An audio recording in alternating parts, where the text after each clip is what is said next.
ফিরে এলাম বিরতির পর। এবার যে খবরে নজর রাখবো, রেশন দুর্নীতি মামলায় ফের সক্রিয় ইডি। কলকাতার Salt Lake sector 5, Collins street, Chowringhee, marquee স্ট্রিটে অভিযান ইডির। বিদেশি মুদ্রার লেনদেন নিয়ে খোঁজ চলছে। সন্দেশখালী কাণ্ডের 10 দিন পর রেশন দুর্নীতি তদন্তে অভিযানে ইডি। শহরের যে কটি জায়গায় আজকে অভিযান ইডির আপনাদের জানালাম, এবং কেন্দ্রীয় বাহিনীকে দিয়ে এরিয়া ডমিনেশন করিয়ে কলকাতার 4টি জায়গায় চলছে তল্লাশি। ইডির যেটা অভিযোগ, কেন্দ্রীয় এজেন্সির দাবি এটাই যে শঙ্কর আঢ্যর এই যে কোম্পানি, ফরেক্স কোম্পানি, সেখানে কিন্তু রেশন দুর্নীতির কোটি কোটি টাকা বিদেশে পাচার হয়েছে। কালো টাকা সাদাও করা হয়েছে শঙ্করের কোম্পানির মাধ্যমে। পাশাপাশি তার চার্টার্ড অ্যাকাউন্টেন্ট অরবিন্দ সিং, তার অফিসেও হানা দিয়েছেন ইডি আধিকারিকরা।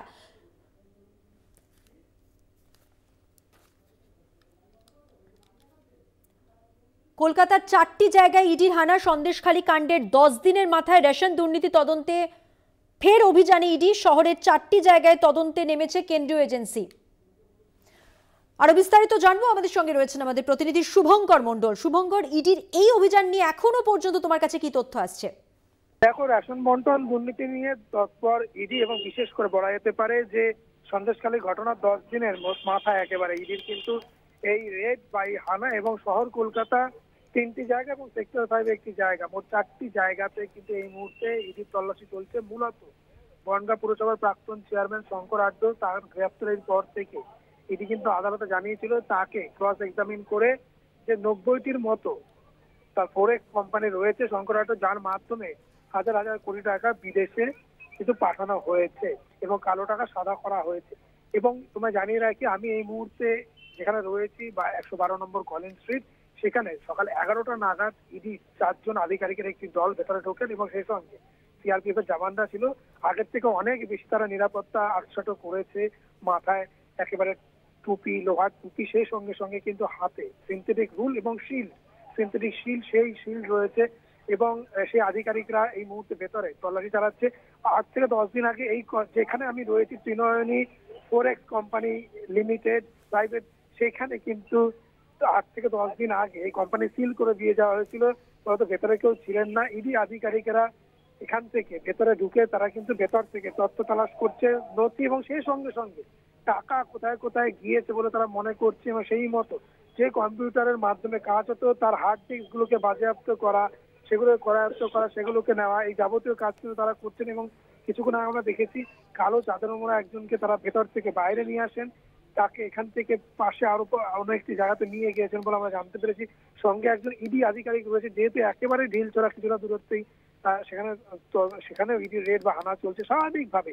এই যে এত টাকা রেশন বন্টন দুর্নীতি নিয়ে, এবং তারপর প্রাক্তন খাদ্যমন্ত্রী জ্যোতির্ময় মল্লিকের গ্রেফতারি, বাকিবুর রহমান, তারপর শঙ্কর আঢ্য, একের পর এক গ্রেফতার, এবং সেখান থেকে একের পর এক তথ্য সামনে আসা।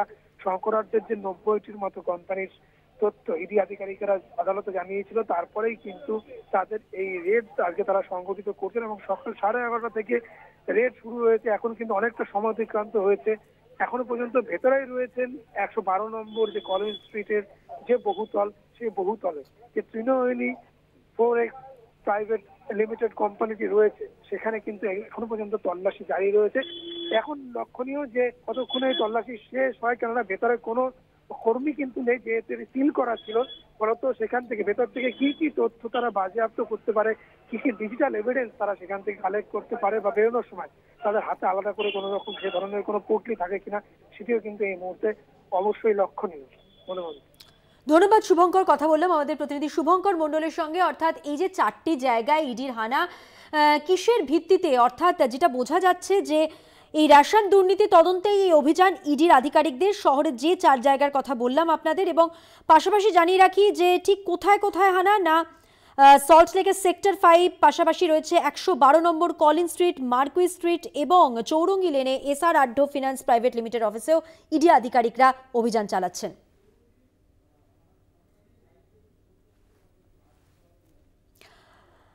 চৌরঙ্গি থেকে সরাসরি রয়েছেন আমাদের প্রতিনিধি সত্য সুন্দর ভট্টাচার্য। কথা বলবো তার সঙ্গে। সত্য, চৌরঙ্গি লেনে SR Adhya finance private limited, এইখানেই তাহলে ইডি আধিকারিকরা রয়েছেন, এই মুহূর্তে অভিযান চালাচ্ছেন এখানে, কিসের সূত্র ধরে?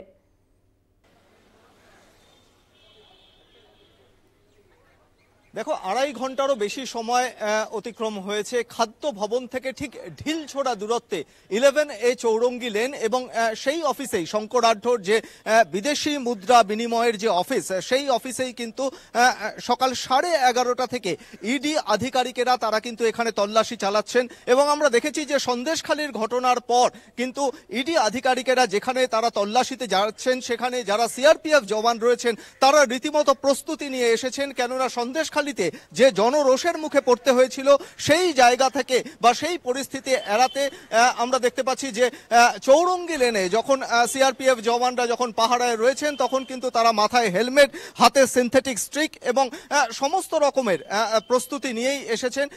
এই অফিসে মূলত গত 5 তারিখে শঙ্কর আঢ্য গ্রেফতার হন এবং তারপর থেকেই কিন্তু চৌরঙ্গি লেনের এই অফিসটিকে সিল করে দেওয়া হয়েছিল।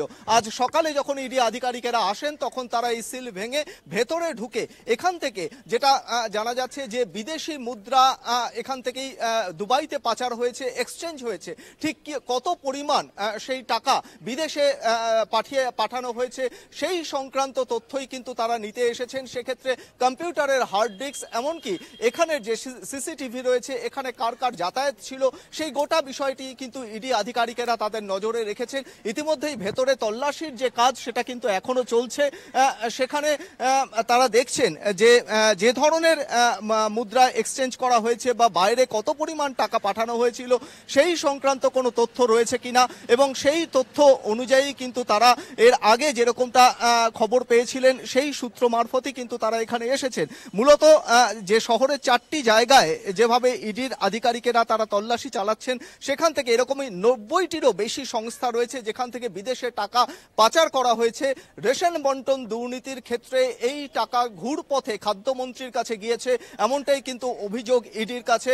এবং ইডি আদালতেও দাবি জানিয়েছে যে এই ধরনের যে 90টিরও বেশি সংস্থা রয়েছে, শঙ্কর আঢ্যর বনগাঁ পুরসভার প্রাক্তন পুরপ্রধান, সেই সমস্ত বিদেশি মুদ্রা বিনিময় কেন্দ্র থেকেই কিন্তু ঘুরপথে খাদ্যমন্ত্রীর কাছে সেই টাকা গিয়েছে এবং সেই সূত্র ধরেই কিন্তু তাদের শহরের এই 4টি জায়গায় তল্লাশি। এবং তার মধ্যে চৌরঙ্গির 11A চৌরঙ্গি লেনের এই অফিসেও কিন্তু একইভাবে বিভিন্ন তথ্য খতিয়ে দেখা হচ্ছে। বিভিন্ন যে সমস্ত ইলেকট্রনিক গ্যাজেট রয়েছে সেখান থেকে কম্পিউটারের হার্ড ডিস্ক, এমনকি অন্যান্য যে সমস্ত নথিপত্র রয়েছে, এমনকি এই অফিসে কার কার যাতায়াতে ছিল সেই সংক্রান্ত তথ্য পেতে কিন্তু প্রয়োজনে তারা সিসিটিভি যে রয়েছে অর্থাৎ 11A চৌরঙ্গি লেনের ঠিক আমরা যদি দেখি যে এসআর আঢ্য ফিনান্স প্রাইভেট লিমিটেডের ঢোকার মুখে কিন্তু সিসিটিভি রয়েছে, অর্থাৎ সেই সিসিটিভির ফুটেজও কিন্তু তারা খতিয়ে দেখছেন। অর্থাৎ সব দিক থেকে দেখতে গেলে কিন্তু একেবারে তল্লাশিতে কিন্তু কোনোভাবেই কোনো রকম ফাঁক ফোকর রাখতে চাইছেন না তারা। এবং সেই সূত্র ধরেই কিন্তু তারা ইডির কাছে, ইডি আধিকারিকদের কাছে যে সমস্ত অভিযোগ এসেছিল সেই অভিযোগের সারবত্তা কতটা রয়েছে, তার সত্যতা কতটা রয়েছে সেটা ধন্যবাদ। তাদের কাছে যে অভিযোগ এসেছিল সেইগুলো তারা খতিয়ে দেখবেন। একদমই ধন্যবাদ। অর্থাৎ যে কারণে, অর্থাৎ যে দুর্নীতির শিকড় খোঁজার উদ্দেশ্যে আজকে ইডির অভিযান, সেখানে যেটা দেখা যাচ্ছে যে সমস্ত সংস্থাগুলিতে আজকে ইডি আধিকারিকরা তল্লাশি চালাচ্ছেন সেগুলো সবটাই কিন্তু যুক্ত এই শঙ্কর আঢ্যর সঙ্গে। অর্থাৎ যেমনটা দেখা যাচ্ছে যে তারই বিদেশি মুদ্রা লেনদেনের যে সমস্ত সংস্থা রয়েছে সেই সমস্ত সংস্থাগুলিতেই কিন্তু আজকে ইডির এই অভিযান, এই তল্লাশি অভিযান। কলকাতার 4টি জায়গায় ইডির অভিযান আজকে চলছে। ইডি হেফাজতে থাকা শঙ্কর আঢ্য তার সংস্থাগুলিতেই কিন্তু তল্লাশি অভিযান। বনগাঁর প্রাক্তন পুরপ্রধান তিনি, এবং বিদেশি মুদ্রা লেনদেনে তার 90টির বেশি সংস্থা রয়েছে আদালতে দাবি করেছে ইডি। এবং সেই সূত্র ধরেই রেশন দুর্নীতির শিকড়ের খোঁজে ইডির এই অভিযান।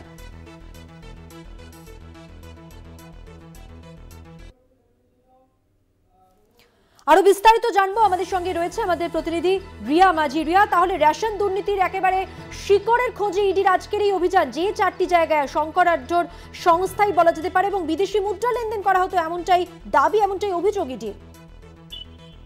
একদমই মধুবন্তী, তোমাকে জানিয়ে রাখবো যে এই ইডির যে আজকে 4 জায়গায় রেড হচ্ছে তার মধ্যে একটি সেক্টর 5 এবং অপর গুলো হচ্ছে একটি কলিন স্ট্রিট, চৌরঙ্গি লেন এবং মার্কুরি স্ট্রিট। এই 4 জায়গায় মূলত আজকে এই তল্লাশি অভিযান চালাচ্ছে এনফোর্সমেন্ট ডিরেক্টরেটের আধিকারিকরা। এবং কি কারণে এই তল্লাশি অভিযান, সেই জায়গা থেকে তোমাকে জানিয়ে রাখবো যে রেশন বন্টন দুর্নীতি মামলায় ইতিমধ্যেই শঙ্কর আড্ড তাকে গ্রেপ্তার করা হয়েছে, যিনি কিনা বনগাঁর প্রাক্তন পুরপ্রধান। সেই শঙ্কর আড্ডর মামলাতেই কিন্তু এই রেড, কারণ আমরা দেখেছি তাকে যেদিনকে গ্রেপ্তার করা হয় সেই গ্রেপ্তারের দিনে যখন আদালতে তাকে পেশ করা হয় তখন ইডির তরফ থেকে একটি সাবমিশন করা হয়, যেখানে তারা স্পষ্টত জানায় যে শঙ্কর আড্ডর 90টির বেশি সংস্থা রয়েছে যেখানে কিনা ফরেন এক্সচেঞ্জ হয় এবং সেই সংস্থাগুলির মাধ্যমেই কিন্তু দুর্নীতির কালো টাকা বিদেশি মুদ্রায় পরিবর্তন করা হতো এবং সেগুলোকে দুবাইয়ে পাঠানো হতো বলে এমনটাই অভিযোগ তোলে ইডির তরফ থেকে। এবং তারপরেই যেটা দেখা যায় যে এই যে শঙ্কর আড্ড তার বয়ানের পরিপ্রেক্ষিতে যে তথ্য ইডি একত্র করেছে তার মধ্যে থেকে কিন্তু এই যে 90টি সংস্থা যার কথা একদম প্রথম দিন থেকে বলা হচ্ছে তার একটা লিস্ট বানানো হয়েছে এবং সেই লিস্ট ধরেই কিন্তু মূলত আজকে এই 4 জায়গায় রেড এবং প্রতিটি শঙ্কর আড্ডার সংস্থা এবং এখানে ফরেন এক্সচেঞ্জের সংস্থা বলেই এমনটাই কিন্তু জানা যাচ্ছে এবং এই জায়গাগুলোতে কিন্তু রেড করা হচ্ছে শঙ্কর আড্ডারই এগুলো সংস্থা। এবং পাশাপাশি তোমাকে জানিয়ে রাখবো এর মধ্যে একটি সংস্থা, সেটা হচ্ছে মার্কুইস স্ট্রিটের যে অফিস, যে সংস্থা সেটা হচ্ছে এর আগেও এনফোর্সমেন্ট ডিরেক্টরেটের আধিকারিকরা এখানে রেড করেছিল এবং এটাতে এমন কিছু তথ্য পাওয়া গেছে যার কারণেই পুনরায় রেড হচ্ছে। ধন্যবাদ রিয়া।